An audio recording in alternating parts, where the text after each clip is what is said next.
하나님의 말씀으로 우리의 영혼이 살아나고 우리의 믿음이 온전하게 세워지기를 주의 이름으로 축복합니다. 하나님은 나를 위해서 좋은 것을 예비하고 계십니다. 하나님이 더 좋은 것을 준비하고 계시기 때문에 우리 인생은 잘 될 수밖에 없습니다. 하나님은 전능하신 하나님이십니다. 모든 것을 다 준비하고 계시는 하나님이십니다. 문제는 내가 준비가 안 된 것입니다. 나만 준비되면 축복의 문이 활짝 열릴 줄로 믿습니다. 그러므로 여러분 가진 것이 없다고 불평하지 마십시오. 믿음의 눈으로 보면 모든 것이 다 기회입니다. 우리가 받을 복은 아직 많이 남아 있습니다. 하나님의 축복은 일평생 다 받아도 받을 수가 없는 것입니다. 지금까지 내가 은혜를 받았고 지금까지 하나님께 많은 복을 받았다 할지라도 계속해서 더 받으시기 바랍니다. 하나님의 약속하신 축복을 받아 누리는 사람이 되십시오. 하나님은 우리가 더 풍성한 은혜와 축복을 받아 누리시기를 원하십니다. 하나님이 우리에게 보여주신 비전이 다 이루어질 때까지 믿음의 발걸음을 멈추지 말고 계속해서 앞으로 나가시기를 주의 이름으로 축복합니다. 자, 사사들이 치리하던 때에 유다 베들레헴에 기근이 들어서 엘리멜렉이 가족을 데리고 모압으로 내려갔습니다. 엘리멜렉이 베들레헴을 떠나서 모압으로 간 것은 믿음의 선택이 아닙니다. 이것은 도피입니다. 도망간 거예요. 우리도 어려움이 오면 도망간 사람이 있잖아요. 교회 어려움이 오면 도망가고 생활에 어려움이 오면 하나님을 떠나는 사람들이 있습니다. 그런데 이 도피는 문제를 푸는 것이 아닙니다. 더 복잡하게 만들고 어렵게 만듭니다. 어렵더라도 끝까지 기도하고 기다려야 하는 것입니다. 모압으로 내려간 이 엘리멜렉의 가정은 완전히 깨어지고 말았습니다. 잘 살아보려고 모압 땅으로 내려갔는데 세 남자의 무덤만 남았더라. 그래도 무덤 3개는 남아있네요. 이제 모든 것을 잃은 이 나오미는 베들레헴으로 돌아가기로 결심을 합니다. 하나님께서 자기 백성들을 불쌍히 여기셔서 양식을 주셨다는 것입니다. 이 베들레헴은 하나님 아버지 집입니다. 하나님의 집이에요. 생명의 떡이 있는 떡집입니다. 주님이 계신 곳입니다. 주님이 어디에 계십니까? 교회에 계십니다. 교회가 떡집입니다. 먹을 것이 풍성한 곳입니다. 여러분, 교회에 와야 먹을 것이 있습니다. 교회에 와야 하나님의 말씀이 있어요. 생명의 떡이 있습니다. 세상에 내려가 봐야 먹을 것이 없습니다. 믿음의 사람들은 하나님의 은혜가 있는 곳으로 돌아가야 회복의 역사가 일어나는 것입니다. 하나님께로 돌아가야 기근이 끝납니다. 그래서 나오미는 하나님이 약속하신 땅으로 돌아가기로 결심을 합니다. 자, 이제부터는 나오미가 가족들을 데리고 갑니다. 그러니까 나오미가 리더가 되어서 가정을 이제 이끌고 가요. 엘리멜렉이 리더가 되었을 때는 그 가정이 내리막길이었습니다. 그러나 나오미가 이제 리더가 되어서 가정을 이끌고 가니까 그 가정이 회복이 되고 잘 되는 역사가 일어났습니다. 그래서 리더는 믿음 좋은 사람이 리더가 되어야 된다. 기도하는 사람이 리더가 되어야 된다. 그래야 하나님 말씀에 순종하고 믿음으로 가정을 세우는 것입니다. 그런데 믿음 좋은 사람이 리더가 되어야 그 가정이 복을 받는 거예요. 왜냐? 하나님의 말씀대로 순종하고 기도하고 살아가니까 그 가정이 잘 될 수밖에 없는 것입니다. 여러분, 믿음이 무엇입니까? 하나님이 나를 책임지는 분이시다는 것을 믿는 거예요. 이게 믿음이에요. 하나님이 내 인생을 책임지신다. 이것을 믿는 것이 믿음입니다. 하나님이 우리를 돌봐주시고 회복시켜 주실 것을 믿는 것입니다. 하나님이 찾아오시면 우리 인생은 새롭게 시작이 됩니다. 내 인생의 새로운 이야기가 시작이 됩니다. 하나님이 찾아오시면 그때부터 내 인생의 이야기가 시작되는 거예요. 하나님께서 양식을 주셨다는 이 소식을 들은 나오미는 두 자부와 함께 이제 모압 땅을 떠나게 됩니다. 자, 7절 말씀. 있던 곳에서 나오고 두 며느리도 그와 함께 하여 유다 땅으로 돌아오려고 길을 가다가, 자, 이 나오미가 모압 땅에서 지금 나오고 그랬어요. 모압 땅에서 나와 유다 땅으로 베들레헴으로 갈 때에 혼자 가지 않고 누구를 지금 데리고 옵니까? 자기의 두 며느리도 함께 데리고 옵니다. 아브라함이 가나안 땅으로 갈 때에 혼자 간 것이 아니라 자기에게 속한 모든 사람들을 다 데리고 갔어요. 그러니까 여러분, 천국은 절대 혼자 가는 것이 아닙니다. 지금 베들레헴으로 갈 때에 나오미가 두 며느리를 데리고 갔습니다. 자기에게 속한 사람들을 다 데리고 가야 돼요. 여러분들에게 속한 사람들을 다 데리고 천국 가시기 바랍니다. 자, 그런데 나오미도 처음에는 두 며느리를 데리고 떠났습니다. 그런데 잘 데리고 오다가 나오미가 생각하기를 며느리들을 데리고 가봐야 가망이 없다는 것입니다. 11절 말씀. 나오미가 가로되 내 딸들아 돌아가라. 너희가 어찌 나와 함께 가려느냐? 나의 태중에 너희 남편 될 아들들이 오히려 있느냐?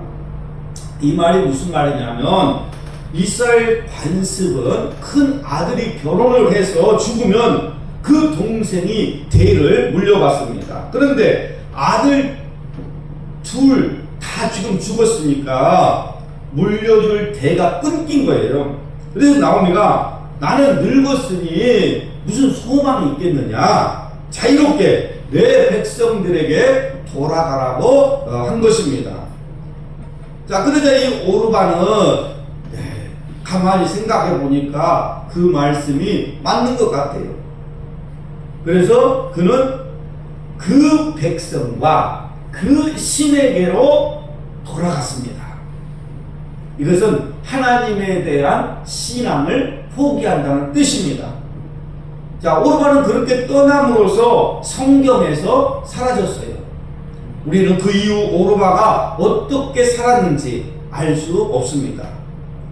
자기 신들에게 돌아간 이 자에 대해서 성경은 아무런 관심이 없습니다. 자기 신들에게로 돌아갔는데, 자기 백성들에게로 지금 돌아갔는데 아무 관심이 없죠, 지금 성경은. 그러나 룻은 어머니 곁에 바짝 붙어 떨어지지 않았습니다. 14절 보니까 룻은 그를 붙쫓았더라 그랬어요. 자, 붙쫓다라 이 말은 룻이 하나님을 놓치지 않기 위해 나오미를 단단히 붙잡고 따라갔다는 것입니다. 자, 인생은 다른 것이 아니에요. 나 자신을 붙들어 봐야 아무것도 나오지 않습니다. 여러분, 세상 붙들어 봐야 아무것도 나오지 않습니다. 예수 그리스도를 붙잡아야 구원이 있고 생명이 있습니다. 여러분 하나님을 붙잡고 끝까지 따라가시기 바랍니다. 그리고 이제 룻이 아주 위대한 말을 합니다. 자, 16절과 17절 말씀 내용을 보겠습니다. 자, 김은열이 이르되 내게 주님을 떠나며 주님을 따르지 말고 돌아가라 강권하지 마옵소서. 주님께서 가시는 곳에 나도 가고 주님께서 머무시는 곳에서 나도 머물겠나이다. 주님의 백성이 나의 백성이 되고 주님의 하나님이 나의 하나님이 되시리니 주님께서 죽으시는 곳에서 나도 죽어 거기 묻힐 것이라. 만일 내가 죽는 일 외에 주님을 떠나면 여호와께서 내게 벌을 내리시고 더 내리시기를 원하나이다. 이 말씀을 우리 신비에 새겨내야 돼요. 거기다 내 이름을 써 넣어봐요. 주님께서 가시는 곳에 나도 가고 주님께서 머무시는 곳에서 나도 머물겠나이다. 주님께서 죽으시는 곳에서 나도 죽어 거기 묻힐 것이라. 만일 내가 죽는 일 외에 주님을 떠나면 하나님께서 내게 벌을 내리시고 더 내리시기를 원합니다. 이방 여인이 믿음이 없는 이 여인이 이런 고백을 했어요. 물론 믿는 가정에 시집 와서 믿음은 조금 생겼을지 몰라도 그렇게 큰 믿음은 아니잖아요. 근데 이런 고백을 했어요.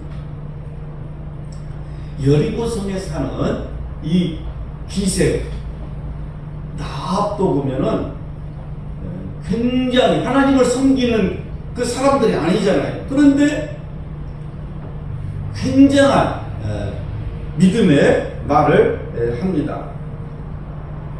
하나님께서 너희에게 이 땅을 주실 줄 안다.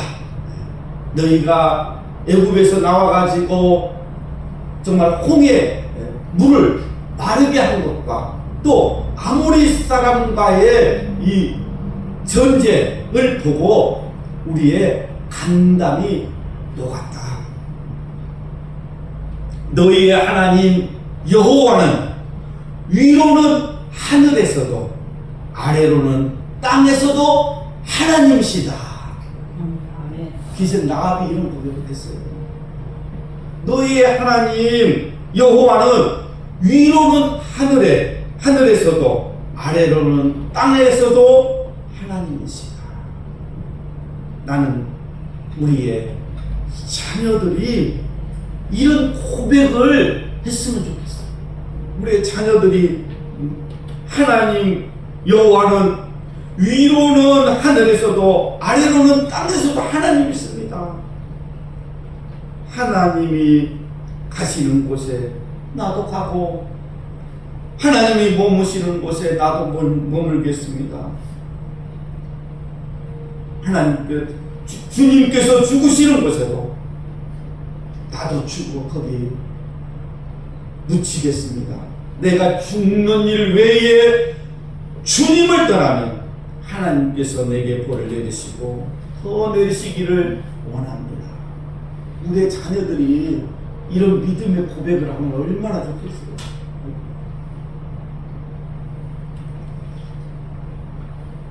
인류 역사상 이런 감동적인 신앙 고백은 없을 것입니다. 악을 골짜기 빈들에라도 주님이 가신다면 나도 가고 주님이 가시는 곳이라면 어디든지 가겠습니다. 주님의 십자가 나도 지고 골고다 십자가 산까지 가겠습니다. 예수님이 가시라고 하면 사드락, 메삭, 아벳느고처럼 불 속에라도 가겠습니다. 루세 고백처럼 죽는 일 외에 하나님을 떠나지 말고 끝까지 따라가는 저와 여러분 되시기를 축복합니다. 아멘. 자, 18절 말씀 봅니다. 나오미가 루세 자기와 함께 가기로 굳게 결심함을 보고 그에게 말하기를 그치니라 그랬어요. 자, 룻이 시어머니를 떠나지 않고 이 시어머니와 함께 가기로 굳게 결심한 것을 보고 이 나오미는 룻에게 말하는 것을 그쳤습니다. 왜 우리에게 시험이 계속 올까요? 우리가 마음의 결단이 없기 때문에 시험이 계속 오는 것입니다. 뜻을 정하면 시험이 오지 않습니다. 다니엘서 1장 8절에 보면 다니엘은 왕이 주는 진미와 포도주를 먹지 않기로 뜻을 정했습니다. 다니엘은 뜻을 정하여 왕의 음식과 그가 마시는 포도주로 자기를 더럽히지 아니하리라 하고 자기를 더럽히지 아니하도록 황관장에게 구하니. 자, 왕이 주는 음식을 제사를 먼저 지내고 음식을 주니까 자기는 몸을 더럽히지 않기 위해서, 신앙을 더럽히지 않기 위해서 다니엘의 뜻을 정했어요. 나는 이 음식을 먹지 않겠다. 그러니까 다니엘의 뜻을 정했다는 것은 죽기를 각오한 거예요. 아니, 왕이 지금 주는 음식을 거절을 했다? 죽는 거잖아요. 그러니까 다니엘은 자기 뜻대로 하지 않고 하나님의 뜻을 따랐어요. 시험이 올 때는 이 자기의 뜻대로 하면 안 돼요. 내 뜻과 하나님의 뜻이 있어요. 시험이 올 때는. 그때 내 뜻을 버려야 돼요. 인간의 생각을 버려야 합니다.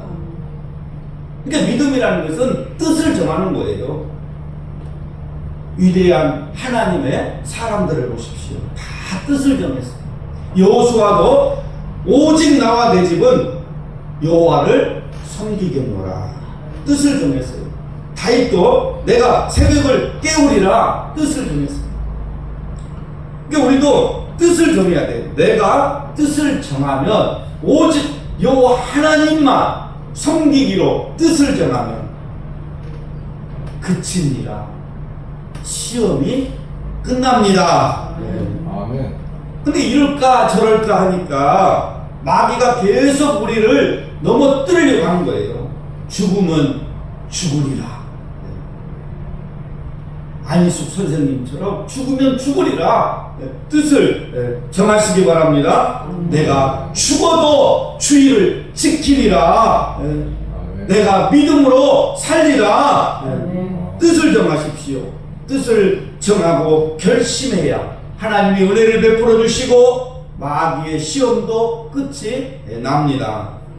룻이 결심할 때 나오미의 시험이 끝났습니다. 그치니라. 이번에 우리가 뜻을 정합시다.